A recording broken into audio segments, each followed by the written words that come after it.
का अभी चल रहा है, कंटिन्यूएशन में है। हम लोग प्रिंसिपल ऑफ इनहेरिटेंस की बात कर रहे हैं और डोमिनेंट एपिस्टेटिस समझना है। डोमिनेंट एपिस्टेटिस हम लोगों ने जैसा कि तुमने बताया, दिखाया भी कि जो 4 केसेस हम लोग बताए कि कॉम्प्लीमेंट्री जीन का एक रेशियो हम लोगों को मिला, डुप्लीकेट जीन का मिला, उसी तरह से इनहिबिटरी जीन का रेशियो मिला, और अब हम लोग यहाँ पे डोमिनेंट एपिस्टेटिस एंड रिसेसिव हाइपोस्टेटिस और रिसेसिव हाइपोस्टेटिस की बात कर रहे हैं। तो अब हम लोग इंटरैक्शन ऑफ जीन में बेसिकली क्या देख रहे हैं, डिफरेंट टाइप को स्टडी कर रहे हैं। सभी में एक कॉमन बात है कि ये मेंटल के डाइहाइब्रिड क्रॉस से फेनोटाइपिक रेशियो में एक हमको डिफरेंस मिल रहा है ना। तो कह सकते हैं there is a deviation in phenotypic ratio in case of a non allelic gene interaction. तो एक वर्ड है डोमिनेंट एपिस्टेटिस, इसको समझने के लिए हम लोग एक एपिस्टेटिस को समझने के लिए हम लोग यहां पे तुमको एक डायग्राम बनाते हैं और एपिस्टेटिस और हाइपोस्टेटिस समझा देते हैं। ये हमारा एक बिहार का पहलवान है, टॉपर है, बिहार का पहलवान है और यहाँ का फर्स्ट रैंक वाला पहलवान है। और देखो ये है यूपी का पहलवान, ये भी अपने आप में लखनऊ का रहने वाला है और ये फर्स्ट टॉपर है, मतलब पहले पोजीशन पे है बिहार में ये, और ये है पहले पोजीशन में है यूपी में, ये है बिहार में। दोनों ही अपने अपने जगह पे डोमिनेंट है, दोनों ही कैसे हैं, अपने अपने जगह पे डोमिनेंट है। बहुत इंपॉर्टेंट कैरेक्टर को समझा रहे हैं। ये बिहार का हम लोग कहते हैं लीडर है, पहलवान है, जीता हुआ है, टॉप पे है। ये यूपी का है, दोनों अपने अपने स्टेट में क्या है, डोमिनेंट है। अब जरा सोचो, यहां भी ये एक को हराया होगा, किसी ने किसी को हराया होगा, जब फाइनल हुआ होगा। ये दूसरा हमारे यहाँ का पहलवान है और ये हार गया था, मतलब ये विनर था, ये रनर था। यहां भी एक छोटा सा और पहलवान बना रहे हैं, ये यूपी का सेकंड, मतलब ये रनर था, ये हार गया था और ये जीत गया था। तो इनको इसको डोमिनेंट कह देंगे, इसको भी डोमिनेंट बोलेंगे। इस दोनों को अभी इनके रिस्पेक्ट में रिसेसिव कह देंगे। हम जरा डोमिनेंट और एपिस्टेटिक शब्द को पहले समझते हैं। फंडामेंटल वर्ड्स अगर हम समझ जाएंगे ना, उसके बाद हम लोग वर्कआउट करेंगे, बहुत इजी हो जाएगा। अब जरा देखो, अगर ये बिहार के पहलवान और यूपी के पहलवान के टॉपर के बीच में, विनर के बीच में लड़ाई करवा दें, तो क्या केस होगा, कोई एक जीतेगा। हालांकि दोनों अपने अपने जगह का क्या है, दोनों ही अपने अपने जगह का विनर है, बट इन दोनों में कोई एक जीतेगा और दूसरा हार जाएगा। इसको गिरा देते हैं, दूसरा क्या हो जाएगा, हार जाएगा, और एक क्या हो जाएगा, जीत जाएगा। दोनों डोमिनेंट था, बट व्हेन इन दोनों को लड़ा दिए, what happens, one become the winner, another become loser. जो विनर हुआ इसको कहेंगे एपिस्टेटिस, जो लूजर हो गया इसको कह दिया हाइपोस्टेटिस। तो दो शब्द आ गए, एक एपिस्टेटिस और दूसरा हाइपो, मतलब नीचे, जो नीचे रह गया, जो विनर नहीं हो पाया इन दोनों में, उसको कह दिए। और जो विनर हो गया, ऊपर चला गया, इसका नाम रखे एपिस्टेटिस जीन। तो ये दो शब्द समझ में आ गया। Both are dominant gene at their own place, but when these two dominant gene interact with each other, the gene which express itself is epistatic gene, and the gene which cannot express itself is called hypostatic gene. तो एपिस्टेटिस और हाइपोस्टेटिस का concept clear हो गया। दोनों अपने अपने जगह पे डोमिनेंट जीन थे, लेकिन जब इन दोनों का इंटरैक्शन हुआ तब कोई एक जीता, एक अपने को एक्सप्रेस किया। जो अपने को एक्सप्रेस किया उसको डोमिनेंट कह दिए, और जो अपने को एक्सप्रेस नहीं कर पाया उसको रिसेसिव कह दिए। इस पॉइंट में किसी को कोई डिफरेंस तो नहीं आ रहा होगा, किसी को कोई डाउट नहीं हो रहा होगा। ये अगर हम लोग समझ गए हैं तो आगे हमारे लिए और भी आसान हो जाएगा समझना। चलो अब आगे क्या है देखते हैं हम लोग। ऐसे दो कैरेक्टर पे हम लोग चलते हैं, क्या, डोमिनेंट एपिस्टेटिस। तो डोमिनेंट एपिस्टेटिस का मतलब क्या हुआ, जो डोमिनेंट है वो एपिस्टेटिस। कभी कभी क्या होता है, हम लोग यहाँ पे लिखते हैं टी टी और आर आर, और यहाँ पे लिखे फिर आर आर और टी टी। इस केस को समझो यहाँ पे कि एपिस्टेटिस जो होता है, अब ये दो तरह का हो सकता है, कभी कभी डोमिनेंट भी एपिस्टेटिस होता है और कभी कभी रिसेसिव भी एपिस्टेटिस हो जाता है। देखो जैसे इसी केस में समझो, ये यहाँ पे हार गया था, ये यूपी का पहलवान था जो हार गया था, और सेकेंड एक लड़ाई लड़ा, इन दोनों को लड़ाई, तो ये बिहार वाला जो था वो जीत गया, लेकिन बिहार वाला जिस यूपी वाले से जीता उसका जो रनर था, अब एक और लड़ाई लड़वा दिए, इसकी लड़ाई इससे करवा दिए। लकीली ये जीत गया और ये हार गया। ऐसे केस को बोलेंगे रिसेसिव हाइपोस्टैटिस, ये रिसेसिव एपिस्टेटिस। ये जीत गया ओवर डोमिनेंट। तो ऐसा भी हम लोग एक कभी केस पढ़ेंगे जहां पे रिसेसिव जीन अपने को एक्सप्रेस कर देता है उस दूसरे डोमिनेंट के रहने के बावजूद भी, तब इस एक्सप्रेशन का नाम देंगे रिसेसिव एपिस्टेटिस। और जब डोमिनेंट जीन अपने को एक्सप्रेस करता है तब इसको कहते हैं डोमिनेंट एपिस्टेटिस। एपिस्टेटिस क्या हुआ और हाइपोस्टेटिस क्या हुआ, ये हम लोग बता चुके हैं।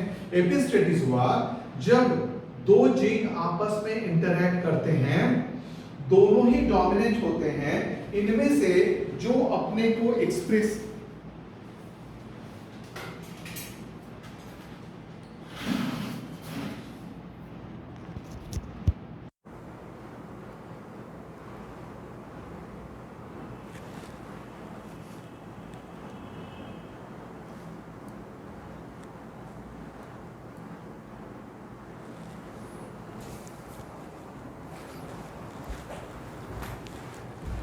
देखो बच्चों, ये जो हम लोग टॉपिक पढ़ेंगे ना, ये है नॉन एलेलिक जीन इंटरैक्शन। ये जो हम लोग टॉपिक पढ़ने जा रहे हैं ना, ये है जीन इंटरैक्शन में non allelic gene interaction topic हम लोगों का चल रहा है। इसमें जो टॉपिक हम लोग पढ़ेंगे ये है डोमिनेंट एपिस्टेटिस। इसका मतलब जरा जानते हैं। डोमिनेंट एपिस्टेटिस और रिसेसिव हाइपोस्टेटिस समझाने के लिए देखो हम यहाँ पे नीचे कुछ डायग्राम बनाए हुए हैं। ये एक पहलवान है और ये यूपी का पहलवान है, और ये भी एक पहलवान है जो एमपी का पहलवान है। यूपी का पहलवान ये इसको हरा के विनर बना, और इसके बगल में एक है जो लूजर है। एमपी का पहलवान भी इसको हरा के विनर है और ये लूजर हो गया। तो एक विनर हो गया, दूसरा रनर हो गया, एक विनर हो गया, दूसरा रनर हो गया। अगर इन दोनों विनर की बात करें तो दोनों के बारे में क्या बोलेंगे, बोथ आर डोमिनेंट, दोनों ही डोमिनेंट है अपने अपने स्टेट में। ये यूपी का है, ये एमपी का, अपने अपने स्टेट का, दोनों ही विनर डोमिनेंट है। लेकिन जब इन दोनों को लड़ाएंगे तो ये दोनों लड़ रहे थे, एक जीतेगा और दूसरा हार जाएगा। तो देखो ये जीत गया, ये यूपी वाला था, ये एमपी वाला नीचे चला गया। तो इस केस में शब्द का प्रयोग करेंगे both are dominant. Now this is called epistasis. जब दो जीन आपस में नॉन एलेलिक इंटरैक्ट कर रहे हों, एक डोमिनेंट अपने को एक्सप्रेस कर दिया तो इसका नाम रखेंगे एपिस्टेटिस, और जो अपने को एक्सप्रेस नहीं कर पाया उसका नाम रख दिए हाइपोस्टैटिस। तो दो शब्द हो गए ना, एक एपिस्टेटिस और दूसरा हाइपोस्टैटिस। ये वर्ड क्लियर हो गया। एपिस्टेटिस एंड हाइपोस्टेटिस देखो हम लोग यहाँ पे लिखे भी हैं, इसको जरा समझ लो।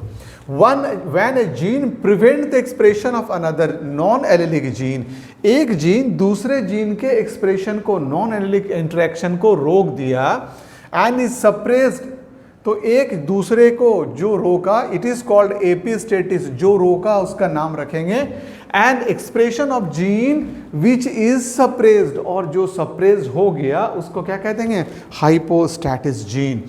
तो जीन दो तरह के हो गए, एक को कह दिए एपिस्टेटिस जीन और दूसरे का नाम रखे। अब एपिस्टेटिस दो तरह के हो सकते हैं, डोमिनेंट एपिस्टेटिस और रिसेसिव एपिस्टेटिस। अब इसको भी समझ लो। ये एमपी का विनर था, ये रनर था, ये रिसेसिव कहलाएगा, ये डोमिनेंट कहलाएगा। यहां पे यूपी का ये डोमिनेंट था और ये रिसेसिव था, ये रनर अप था, ये रिसेसिव कहलाएगा। अब हम दो लड़ाई फिर डिफरेंट करवाते हैं। एमपी के इस जो रनर था इसको लड़वा दिए यूपी के जो विनर था उससे, और यहां पे मामला बिल्कुल उलट गया, ये इसको हरा दिया। तो recessive become epistasis because it breaks, और हम लोग बोलेंगे checks the influence of this dominant, ये इस डोमिनेंट के एक्शन को रोक दिया। तब हम लोग इसका नाम रखेंगे रिसेसिव एपिस्टेटिस। तो एपिस्टेटिस, अगर कोई रिसेसिव जीन अपने को एक्सप्रेस कर दे तो उसको रिसेसिव एपिस्टेटिस कह देंगे। अगर कोई डोमिनेंट जीन अपने को एक्सप्रेस किया, दूसरे को एक्सप्रेस करने नहीं दिया, तो नाम रखेंगे। तो एपिस्टेटिस और हाइपोस्टेटिस दो शब्द हो गया। एपिस्टेटिस से दो वर्ड बन गए, एक रिसेसिव एपिस्टेटिस और दूसरा डोमिनेंट एपिस्टेटिस।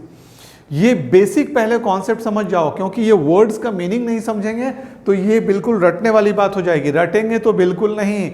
वो भी मेरे क्लास में जब महेश सर पढ़ा रहे होते हैं तो बच्चे रटना भूल जाते हैं, क्योंकि खेल खेल में ही हम लोग पढ़ेंगे, पढ़ाई में मजा लेंगे, नीट में मैक्सिमम नंबर लाने का टारगेट करेंगे, है ना। अब कोशिश ये करना है कि एनसीईआरटी तो पूरी तरह से कवर्ड हो जाए। एनसीईआरटी के अलावे जो कभी कभी क्वेश्चंस में डेविएशंस आते हैं, किन किन चैप्टर से आते हैं, उन चैप्टर पे हमारा फोकस है। उन चैप्टर में जो जो क्वेश्चंस आए हुए हैं, हम प्रयास ये कर रहे हैं कि लास्ट 25 ईयर्स के क्वेश्चंस को हम यहाँ पे टच करते हैं। लास्ट 25 ईयर्स में आए हुए डिफरेंट मेडिकल एग्जामिनेशन में जो क्वेश्चंस आते थे, जैसे एम्स में आते थे, जैसे एएफएमसी में आते थे, पुणे वाले एग्ज़ाम में, वार्धा में एक मेडिकल कॉलेज है वहाँ पे अलग एग्ज़ाम होता था।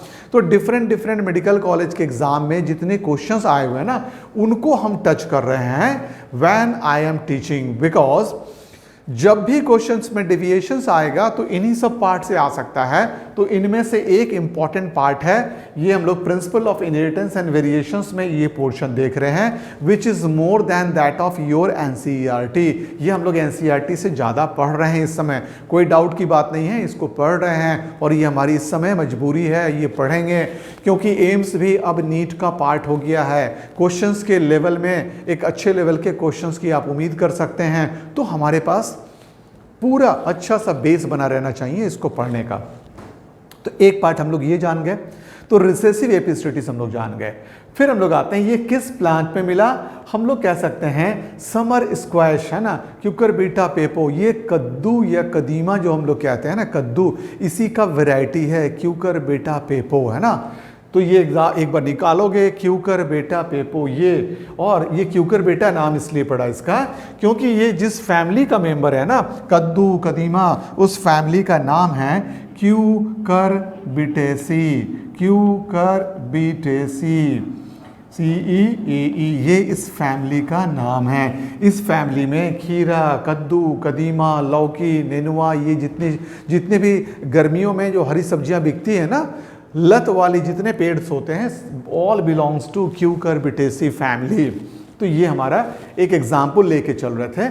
इसमें क्या देखते हैं जरा देखना, इसमें जो फ्रूट का कलर है ना, ये 3 कलर का होगा। एक वाइट होगा, अगर यहाँ पे W कैपिटल एक जीन होगा तो फ्लावर का, फ्रूट का कलर वाइट हो जाएगा। एंड जब वाइट जीन का जीन होगा, वाइट कलर के फ्रूट वाला जीन W होगा, तो ये सब पे डोमिनेंट है। इसके बाद अब कोई कलर एक्सप्रेशन नहीं होगा। व्हाइट आ गया तो बेस्ट कलर आ गया और इट विल एक्सप्रेस इटसेल्फ। अगर व्हाइट नहीं है तो फिर 2 जीन का फॉर्म है, capital Y and small Y. Capital Y अगर है, मतलब ये डोमिनेंट फॉर्म में है, तो फ्रूट का कलर येलो होगा, और अगर ये भी रिसेसिव फॉर्म में हो गया तो फ्रूट का कलर ग्रीन होगा। लेकिन जब W अवेलेबल होगा, मतलब कैपिटल W होगा, जो वाइट को डिनोट करने वाला जीन है, इस W का मतलब होता है gene meant for white colour. If it is present, ये सभी कलर को मास्क कर देगा। तो अब हम लोग आते हैं, इस कंडीशन को जानने के बाद हम लोग इस पे एक्ट करना शुरू करते हैं। हम लोग इसको समरी कैसे लिख सकते हैं, W mask Y, Y mask small y, W is white, Y is capital Y is yellow, small y is green in color, है ना। तो अब हम लोग white और green के बीच में क्रॉस करा रहे हैं। वाइट फ्रूट वाले एक प्लांट को लिए हैं और ग्रीन फ्रूट वाले एक प्लांट को लिए हैं। वाइट फ्रूट वाले प्लांट में W जीन होगा और कैपिटल Y, चूंकि डाई हाइब्रिड क्रॉस देख रहे हैं, दूसरा जीन यहाँ पे Y है, वो भी डोमिनेंट फॉर्म में है, लेकिन ये अपने को एक्सप्रेस नहीं कर पा रहा है। हम लोग बताए ना, दोनों ही डोमिनेंट है। अगर ये W यहाँ पे नहीं रहता तो ये अपने को एक्सप्रेस कर देता। तो ये MP वाला डोमिनेंट था, ये यूपी वाला डोमिनेंट था, लेकिन गेम में MP वाला जीत गया। तो W मतलब वाइट जीन का एक्सप्रेशन आ गया। ऐसे प्लांट्स में फ्रूट का कलर वाइट